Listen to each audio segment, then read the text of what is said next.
The Ox Cart Man by Donald Hall and Barbara Cooney. I'll show you the pictures after I finish reading. I tried doing it the other way last night, did not work. In October, he backed his ox into his cart, and he and his family filled it up with everything they made or grew all year long that was left over.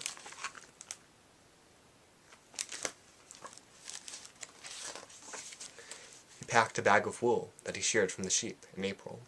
He packed a shawl that his wife wove on a loom, from yarn spun at the spinning wheel from sheep sheared in April. He packed 5 pairs of mittens that his daughter knit from yarn spun on the spinning wheel from sheep sheared in April. That's the sheep. He packed the candles the family made. He packed linen from flax they grew. He packed shingles he split himself. He packed birch brooms that his son carved from a borrowed kitchen knife.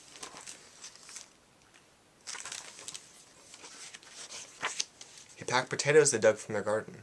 But first, he counted out potatoes enough to eat all winter, and potatoes for seed next spring.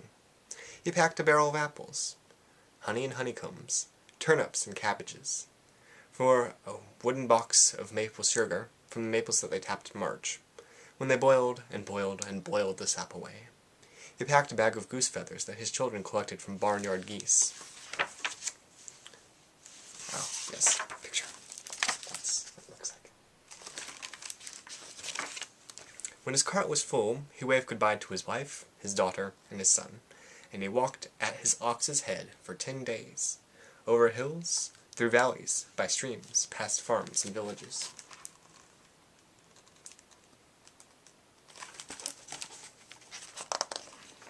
Until he came upon Portsmouth and Portsmouth Market.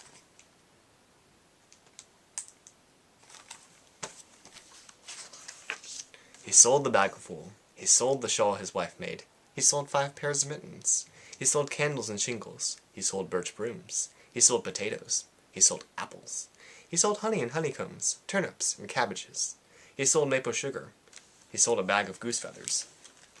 That guy with the broom looks very suspicious, but let's just give him the benefit of the doubt.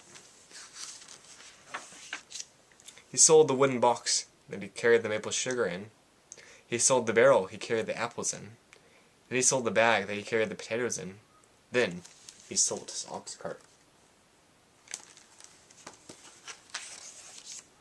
Then he sold his ox and kissed him goodbye on the nose. He sold the ox's yoke and harness. With pockets full of coins, he walked through Portsmouth Market. He bought an iron kettle to hang over the fire at home.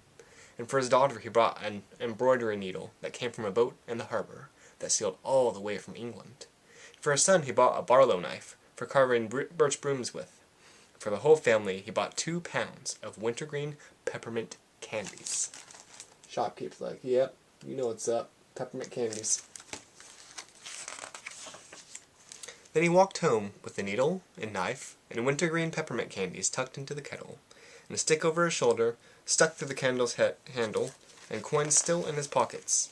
Past farms and villages, over hills, through valleys by streams, till he came to his farm, and his son, his daughter, and his wife were waiting for him.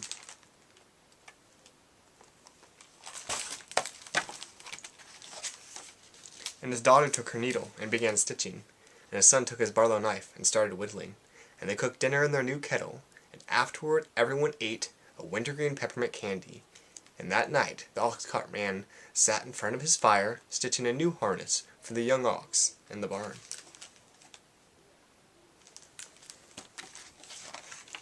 And he carved a new yoke, and sawed planks for a new cart, and split shingles all winter. Boy's making use of his broom. While his wife made flax into linen all winter, while his daughter embroidered linen all winter, and his son carved Indian brooms from birch all winter, and everybody made candles. And in March they tapped the sugar maple trees and boiled the sap down.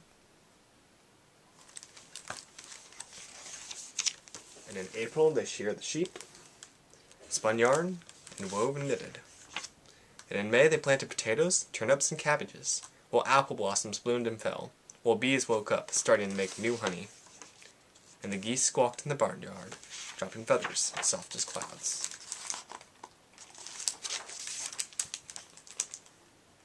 That's the end of the book. As a child, I never questioned how much he sold versus what he got. Metal must have been very expensive as compared to wood, maple syrup, and sugar, but apparently that was what he wanted. That's what his family needed. So that's what he sold and walked all the way back.